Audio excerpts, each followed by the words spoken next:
나오신 모든 우리 모든 분들을 주님의 이름으로 사랑하고 축복합니다. 우리 이렇게 인사해 볼까요? 참 잘 오셨습니다. 주님의 이름으로 사랑하고 축복합니다. 네. 오늘 그 본문은 오병이어라는 제목으로 아마 교회 다니시는 분들은 많이 들어보셨을 본문이에요. 그런데 저는 오늘 이 오병이어가 일반적으로 목사님들이 말씀하셨던 것 조금 다르게 진짜 오병이어의 뜻이 무엇인가 한번 제가 말씀을 드려보고자 합니다. 하나님이신 예수님은 이 땅에서 많은 이들에게 천국 복음을 전파하시고 회당에서 가르치시고 온갖 질병과 아픔을 고쳐주셨어요. 구약의 율법에 갇혀있는 유대인들에게는 그들의 회당에서 하나님의 구원 계획이자 율법의 완성이 되시는 예수님을 가르쳐 주셨고요. 또 많은 사람에게 하나님 나라의 복음을 선포하셨어요. 그리고 또 온갖 질병과 아픔과 문제가 있는 사람들을 고쳐 주셨습니다. 우리는 이렇게 육신을 입고 살아가니까 이 안에 물론 영이 있지만 눈에 보이는 육신에 더 많은 관심을 갖게 될 수밖에 없습니다.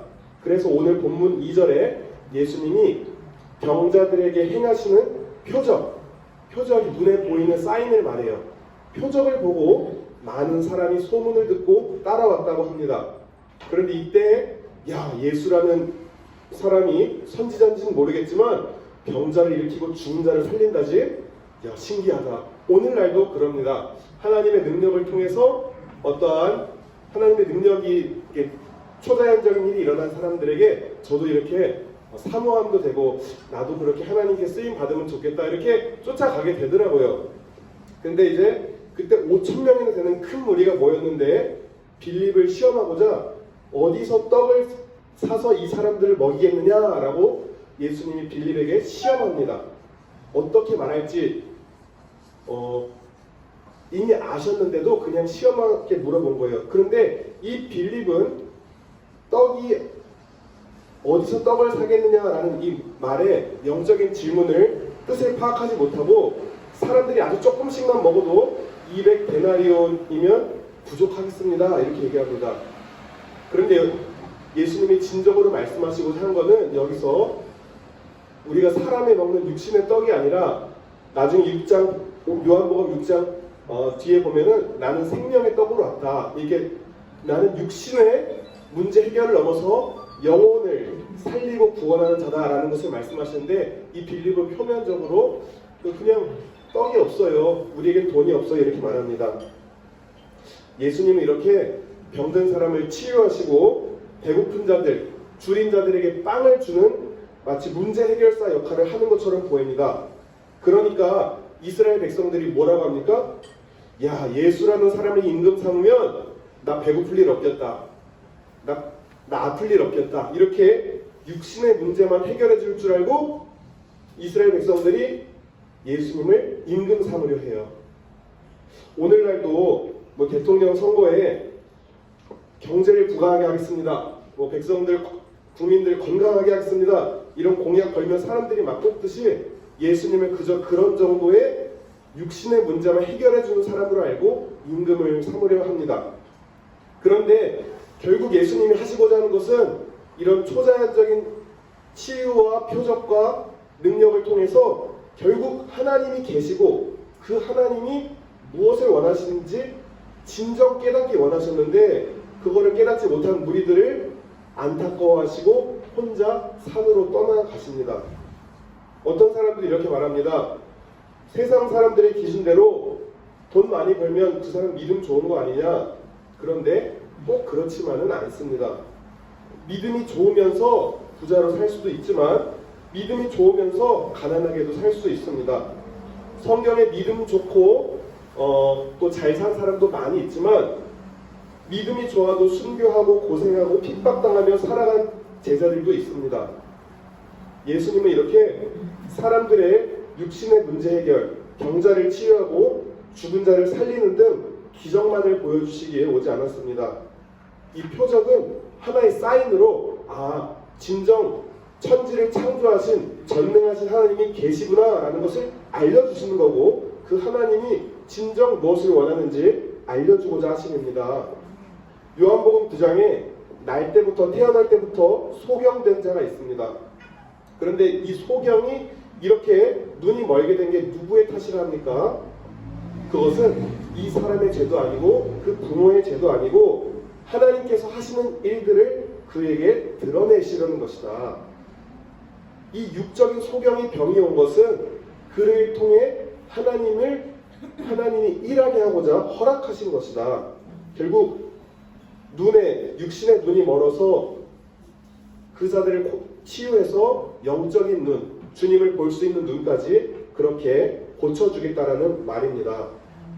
결국 이 소경을 고친 것은 하나님이 궁극적으로 예수님을 통해 전 인류를 복음으로 구원하시겠다는 것을 보여주기 위한 겁니다.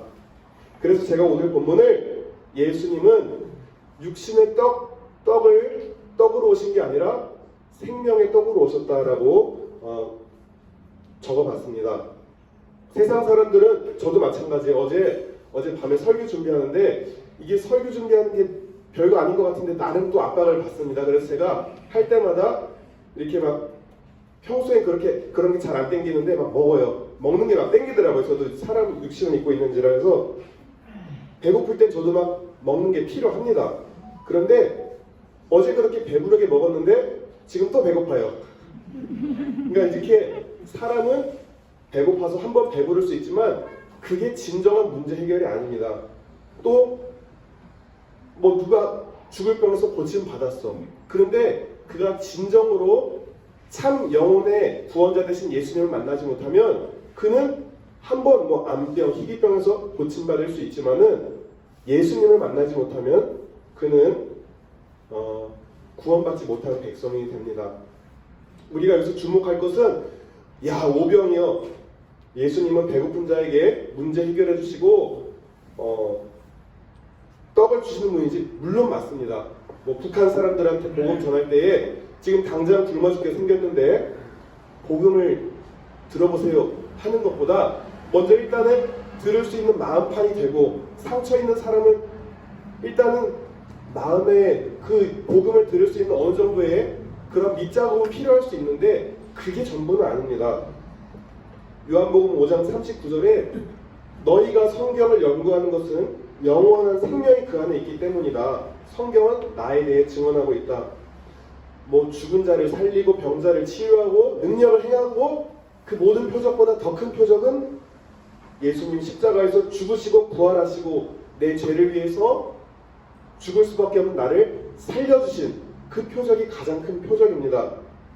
예수님은 이렇게 한번 배고픈 자들을 고쳐주는 그저 일회성의 기적이 아니라 그들이 진정으로 그 표적을 통해서 정말 하나님이 계시구나, 그 하나님은 나에게 뭘 원하실까, 이 믿음을 갖기를 바라셨는데 오늘 본문의 무리들은, 제자가 아닌 무리들은 그저 한번 배부른 걸로 만족하고 예수님을 임금사모를 하니까 아직 깊은 뜻을 깨닫지 못했구나, 나는 가야겠다, 이렇게 합니다. 우리는 이렇게 예수님을 믿는 게 이 땅에서 문제 해결, 또 필요한 것을 마치 지극정성으로 이렇게 빌면은 도깨비 방망이, 지니, 요술램프 지니처럼 그런 분이 아닙니다.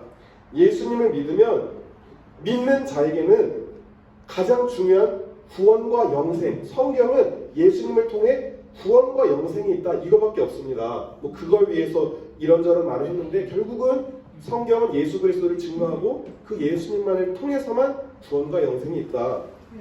요한복음 6장 47절에 내가 진정으로 너에게 말한다, 믿는 사람은 영생을 가지고 있다. 또한 사도행전에 바울이 말합니다. 주 예수를 믿으시오, 그리하면 그대와 그대의 집안이 구원을 얻을 것입니다. 아멘. 그런데 여기서 예수를 믿는다는 게 구원받는 믿음과 구원받지 못한 믿음으로는 아닙니다. 어떤 사람은 예수를 믿는다는 게 나 예수님 알아, 이런 지식적 동의, 어떤 일시적 믿음, 현세적 믿음이 있습니다. 이 믿음은 그날 나 예수님 믿어, 이런 동의가 아니라, 즉 예수라는 인물이 역사적 인물이고 십자가에서 인류를 위해 죽었다지 이런 지식적 믿음으로 구원받지 못합니다. 또한 믿었다가 이렇게 일시적으로 믿는 것이나 현실의 문제 해결만을 위해서 믿는 것은 구원받는 믿음이 아닙니다. 구원받는 참 믿음은 오직 예수 그리스도만을 신뢰하는 것입니다. 제가 구원받는 믿음에 대해서 간단하게 알려드리려고 이제 한번 의자를 준비해봤습니다. 제가 여기 의자 보이시죠? 여기 의자 보이시죠? 근데 여기 의자가 있다는 걸 아는데 내가 단순히 여기 의자 있네 라고 하고, 그런데 알긴 아는데 여기 앉으면은 연약해 보이고 부러질 것 같아. 그래서 믿지 못하고 앉지 않으면 이 의자는 나랑 아무런 상관이 없습니다. 죄송한 말씀이지만 이 의자를 예수님이라고 가정해 봅시다. 의자가 편하게 해줄 것을 알면서도 이 의자가 부러지면 어떡하나 라고 하면서 신뢰하지 않는다면 그건 그저 지식적인 동의에 불과합니다. 그리고 우리가 살아가면서 뭐라고 써 있어요? 재정. 우리가 살아가면서 예수님에게, 의자 대신 예수님에게 하나님 돈 잘 벌게 해주세요, 건강하게 해주세요, 자녀 잘 되게 해주세요, 이렇게 하는 게 그저 예수님을 이 땅에서 해결사 정도로 보는 거예요. 그리고 내 자신은 예수님께 안 맡겨. 내 자신이 주님의 주인 되심을 따르지 못하고 그저 내 문제만을 맡겨버리는 것. 그런데 진정한 복은요, 이런 육신적인 이 땅의 것들을 해결되는 것도 중요하지만 내가 구원받는 게 중요하다는 것입니다. 그래서 성경이 말하는 구원받는 믿음은 이 모든 나의 육신의 문제와 함께 내가 이렇게 이 의자에 앉는 거예요. 내가 이 문제를 껴안고 이 문제가 해결되든 안 되든 내가 이 예수님께 나를 전폭적으로 맡겨드리는 거예요. 내 삶의 모든 문제를 아는 채로 설령 이 문제가 아직 응답을 안 받았다 할지라도 이러한 자들에게는 세상이 줄 수 없는 평안과 기쁨이 있습니다. 성경은 예수님을 나의 주인이요 구주로 믿고 따르는 자들은 세상이 줄 수 없는 평안과 기쁨이 온다고 합니다. 이러한 자들은 자신이 감옥에 가거나 손해를 보고 심지어 주님을 위해 죽는 순간이 온다 할지라도 비록 편안하진 않지만 평안함을 놓치진 않습니다. 예수님은 십자가에서 죄인된 우리를 위해 채찍에 맞아 살점이 찢기면서까지 우리를 위해서 죽으셨습니다. 그 예수님은 우리를 위해 나는 생명의 떡으로 왔다, 나는 생명의 빵이다, 누구든지 그것을 먹으면 죽지 않는다, 나는 하늘 내려온 살아있는 빵이다, 이 빵을 먹는 사람은 누구나 영원히 살 것이다. 그래서 우리가 교회에서 떡과 포도주를 가지고 성찬식을 하는 게 주님을 먹고 마신다, 주님의 가르침대로 내가 주님의 뜻대로 살아간다는 것을 고백하는 것입니다. 그리스도를 알기 전에 나의 옛 자아를 부인하고 그리스도 안에서 말씀과 성령의 인도에 따라 살겠다고 다짐하는 것입니다. 요한복음 6장 63절에 생명을 주는 것은 영이다, 육은 아무래도 소용이 없다. 우리가 구원을 얻기 위해 육적인 율법을 지키는 것, 선한 행위를 갖는 것은 필요가 없다는 말입니다. 주님이 말씀하셨듯이 주님을 알기 전에 나의 죄된 성품들을 부인하고 나 스스로는 아무것도 안 된다. 우리 시장장님이 늘 하시는 말씀이, 저렇게 기도 열심히 하시는 분도 하시는 말씀이, 기도하면 할수록 내 안에 정말 빛 대신 주님이 들어오니까 누구나 다 이렇게 죄가 드러나는 거죠. 뭐 시장장님 뿐이겠습니까? 여기서 기도를 하면 할수록 오히려 더 빛이 강하게 들어오니까 내 죄가 선명하게 보여지듯이 내 힘으로 구원 얻을 수가 없습니다. 세상 살다가 물론 큰 문제 만나서 죽음의 문제, 건강의 문제, 여러 문제를 가지고 주님께 나아갈 수는 있습니다. 그런데 그 문제 해결만 되고 정말 주님의 제자로서 살아가는 삶, 자기를 부인하고 십자가를 지고 따르는 삶까지 나아가지 못하고 그저 문제 해결 받았으니까 다시 내 멋대로 산다, 그렇게 하다가 결국 지옥 가는 사람도 많습니다. 우리가 주기도문에서 고백하듯 날마다 우리에게 일용할 양식을 주십시오. 그리고 우리의 죄를 사해 주시고 악에서 구해 주세요. 영생을 주시는 생명의 떡으로 오신 나의 구원자여 주인이신 예수님을 내가 붙들고 살아가겠습니다. 이러한 믿음의 고백이 있으시길 바랍니다. 이러기 위해서는 복음서를 읽는 것을 추천드리는데 특별히 요한복음을 읽기를 추천합니다. 요한복음에서 주님의 생애와 주님이 당신을 믿는 자에게 진정 어떻게 살아가길 원하셨는지 내 뜻대로 해석하지 말고 내 편한 대로 골라 읽지 말고 정말로 주님이 가감없이 성경 말씀을 부담스러운 말씀은 부담스러운 대로 한번 실천해 보려고 노력하는 것이 필요하다는 것입니다. 예수님은요 하나님이세요. 그래서 때로는 우리가 떡 주세요 하면 떡도 주실 수 있는 분이에요. 그런데 거기서만 머무르는 신앙이 아니라 예수님은 자신을 내어주시고 살이 찢기고 피를 흘리면서 우리에게 생명을 주시러 오신 그 하나님이다. 그래서 예수님을 따르는 자는 문제 해결 정도로 끝나는 것이 아니라 정말 아이가 장성하면은 이제 받아먹기만 하던 것이 남을 위해 헌신, 봉사, 희생할 수 있듯이 내가 신앙이 자라갈수록 그럼 주님은 내가 뭘 하길 원하실까? 이렇게 묻고 주님의 뜻에 그렇게 맞춰서 살아가기를 원합니다. 우리 여기 계신 모든 분들 생명의 떡으로 오신 영생을 주러 오신 예수님 한 분만을 진정한 나의 주인으로 모시고 참 평안과 만족을 누리며 살아가시길 바랍니다.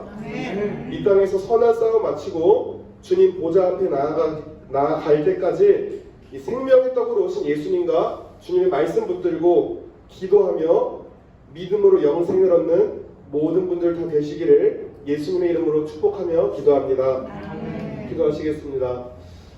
살아계신 하나님, 우리는 육을 입고 또 영혼 육을 입고 있어서 때로는 배고프고 또 때로는 사람과의 관계에서도 만족함이 필요합니다. 그러나 그것들은 일시적인 것이고 내가 정말로 주님만을 붙들고 가는 것이 가장 중요한 것을 알게 하시니 감사합니다. 때때로 우리 육신이 연약할 때에 우리 혼적인 부분이 연약할 때에 우리를 만져주시고 새롭게 하신 하나님 감사합니다. 그러나 우리가 진정으로 믿는 자는 영생을 가졌나니 우리가 믿는 것이 진정 무엇인지 구원받는 참 믿음이 무엇인지 돌아보게 하시고 날마다 자신을 부인하고 십자가를 지고 자기에 맡긴 십자가를 잘 지고 가는 그러한 영생을 누리는 삶으로서 세상에 줄 수 없는 평안을 누리며 살게 하옵소서. 때로 믿음을 지키며 이 땅에서 편안한 삶은 살지 못할지라도 세상이 줄 수 없는 평안만은 뺏기지 않고 주님 앞에 갈 때까지 믿음의 선한 싸움 다 싸우는 우리 모든 공동체 다 될 수 있도록 인도하여 주옵소서. 감사드리며 예수님의 이름으로 기도드렸습니다. 아멘. 이제는 우리 주 예수 그리스도의 은혜와 하나님 아버지의 극진하신 사랑과 성령님의 감화 감동 교통 역사하심이 육신의 떡을 주시는 예수님도 믿지만 영생의 떡으로 생명의 떡으로 오신 예수님을 바라보며 이제 무리에서 제자로 살아가기로 결단하는 우리 어르신들과 그들의 자녀손들과 어르신들을 섬기는 우리 섬기미들과 그리고 이 기업 위에 이제로부터 영원토록 함께 계실지어다. 아멘. 우리 하나님께 감사와 영광을 드립시다.